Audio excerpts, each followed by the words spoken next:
আসসালামু আলাইকুম। বাংলা সংবাদে আপনাদের সকলকে স্বাগতম।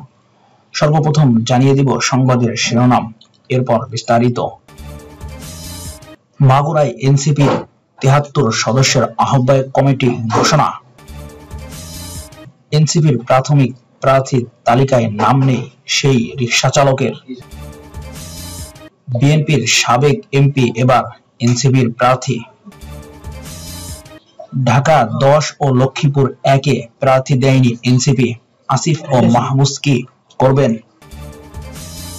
এত সময় শুনছিলেন সংবাদের শিরোনাম, এবার বিস্তারিত। মাগুরায় এনসিপির ৭৩ সদস্যের আহ্বায়ক কমিটি ঘোষণা। মাগুরায় জাতীয় নাগরিক পার্টি এনসিপি ৭৩ সদস্য বিশিষ্ট আহ্বায়ক কমিটি ঘোষণা করা হয়েছে। মঙ্গলবার দিবাগত রাতে এনসিপির ভেরিফাইড ফেসবুক পেজে কেন্দ্রীয় কমিটির সদস্য সচিব আখতার হোসেন এবং দক্ষিণাঞ্চলের মুখ্য সংগঠক হাসনাত আবদুল্লাহ স্বাক্ষরিত এই কমিটি প্রকাশ করা হয়। নবঘোষিত কমিটিতে রাসেল মজুমদারকে আহ্বায়ক ও সুলতান হোসেনকে সদস্য সচিব হিসেবে দায়িত্ব দেওয়া হয়েছে। ৭৩ সদস্য বিশিষ্ট মাগুরা জেলা কমিটিতে সিনিয়র যোগ্য আহ্বায়ক হয়েছেন খাজা মোহাম্মদ তরিকুল ইসলাম। এছাড়াও ৭ জন যোগ্য আহ্বায়ক হয়েছেন যথাক্রমে মোহাম্মদ সাইদ জোয়ারদার, মোহাম্মদ জাহিদুল ইসলাম কুদ্দুস, মাজেদুল হক, ইঞ্জিনিয়ার বি.এম. ফখরুল আহমেদ, মোহাম্মদ তোকান হোসেন, মোহাম্মদ দেলোয়ার হোসেন দৌলত এবং ঝর্ণা খাতুন। অন্যদিকে সিনিয়র যোগ্য সদস্য সচিবের পদ পেয়েছেন মোহাম্মদ হাসান ইমাম পলক। কমিটির ৮ যোগ্য সদস্য সচিব হচ্ছেন মোহাম্মদ এনামুল মোল্লা, সাইফুল জসিমউদ্দিন, কামরুজ্জামান অন্তর, মোহাম্মদ বাবু, মোহাম্মদ ইয়াসিন আরাফাত, মুসাম্মাদ সোনালী খাতুন এবং বাইজিদ হোসেন। সাংগঠনিক সম্পাদক হয়েছেন সাহেল আহমেদ শাকিল। এছাড়াও সিনিয়র সহ সাংগঠনিক সম্পাদক হয়েছেন মোহাম্মদ রিয়াজ পাটোয়ারি।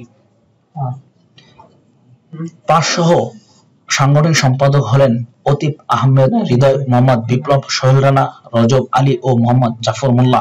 কমিটিতে জুলাই গণ অভ্যুত্থান ও মুক্তিযুদ্ধ বিষয়ে সম্পাদক হয়েছেন মোহাম্মদ খায়রুল শেখ। এনসিপির প্রাথমিক প্রার্থীর তালিকায় নাম নেই সেই রিকশা চালকের। ত্রয়োদশ জাতীয় সংসদ নির্বাচন কেন্দ্র করে প্রথম ধাপে ১২৫ আসনে প্রাথমিক প্রার্থীদের তালিকা ঘোষণা করেছে এনসিপি। বুধবার বেলা ১১টার দিকে দলের সদস্য সচিব আখতার হোসেন প্রার্থীদের নাম ঘোষণা করেন। তবে তালিকায় নেই সেই জুলাই বিপ্লবের সময় আন্দোলনরত শিক্ষার্থীদের সেলুট জানিয়ে দেশব্যাপী আলোড়ন তোলা সেই রিকশা চালক সুজনের। রিকশা চালক ঢাকা ৮ আসনে এনসিপি থেকে লড়তে গত ২০ নভেম্বর মনোনয়ন সংগ্রহ করেছিলেন। প্রাথমিক তালিকায় সুজনের নাম না থাকলেও এই আসনটি ফাঁকা রেখেছে এনসিপি। এনসিপির নেতারা জানান, ধাপে ধাপে প্রার্থীর তালিকা ঘোষণা করা হবে। প্রথম ধাপে ১২৫ আসনে প্রার্থীদের নাম ঘোষণা করা হয়েছে। এরপর জোট সঙ্গীদের সঙ্গে আলোচনার মাধ্যমে আসন বণ্টন করে প্রার্থীদের নাম ঘোষণা করা হবে। চলতি মাসেই সব আসনে প্রার্থীদের নাম প্রকাশ করতে চায় দল। বিএনপির সাবেক এমপি এবার এনসিপির প্রার্থী।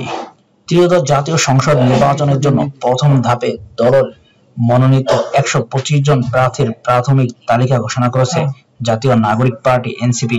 এটি সিরাজগঞ্জ ৫ আসনে প্রাথমিকভাবে মনোনয়ন পেয়েছেন বিএনপি নেতা সাবেক প্রতিমন্ত্রী মেজর অব মঞ্জুর কাদের। বুধবার বেলা ১১টার দিকে এনসিপির সদস্য সচিব আখতার হোসেন ১২৫ আসনের প্রার্থীদের নাম ঘোষণা করেন।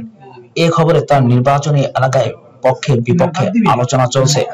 মঞ্জুর কাদের সমর্থকরা সামাজিক যোগাযোগ মাধ্যমে শুভেচ্ছা ও অভিনন্দন জানাচ্ছেন।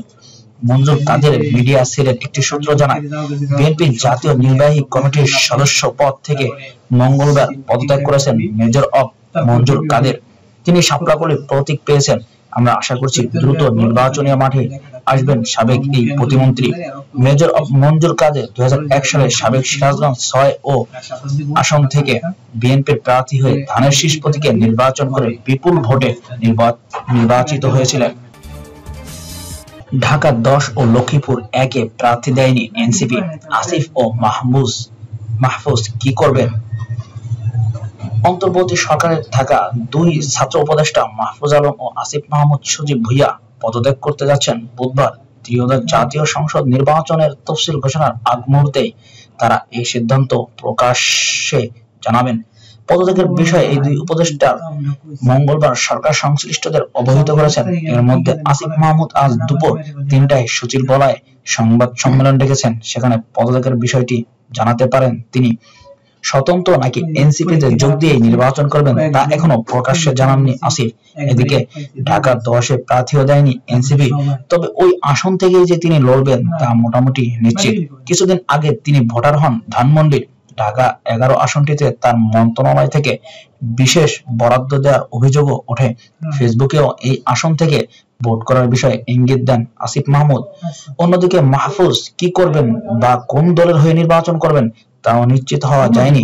তবে লক্ষ্মীপুর 1-এ যেহেতু এনসিপি প্রার্থী দেয়নি, তাই অনেকেই 2-এ 4 মেলাচ্ছেন। কারণ লক্ষ্মীপুর 1 অর্থাৎ রামগঞ্জে বাড়ি এই ছাত্র উপদেষ্টার। সাংবাদিকদের তার ভাই মাহবুব আলম আগেই জানিয়েছিলেন রামগঞ্জ থেকেই নির্বাচন করার ইচ্ছা মাহফুজের। ঢাকা 10 আসনে বিএনপি প্রার্থী শেখ রবিউল আলম আর জামাতের প্রার্থী অ্যাডভোকেট জসিমউদ্দিন, এই দুই প্রার্থীর বিরুদ্ধেই লড়তে হবে আসিফ মাহমুদ সজীব ভুইয়াকে।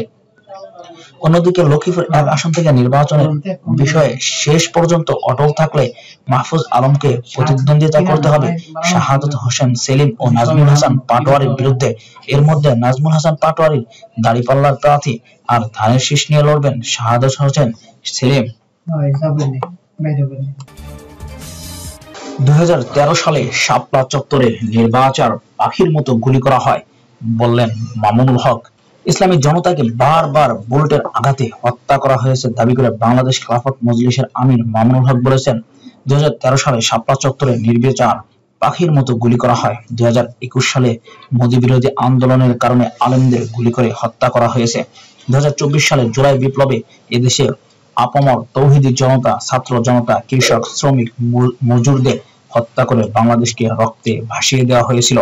আজ বুধবার দুপুরে বাংলাদেশ খেলাফত মজলিস ময়মনসিংহের ফুলবাড়িয়া উপজেলা শাখার আয়োজনে সরকারি মডেল পাইলট উচ্চ বিদ্যালয় মাঠে নির্বাচনী গণসমাবেশে প্রধান অতিথির বক্তব্যে মামুনুল হক একথা বলেন।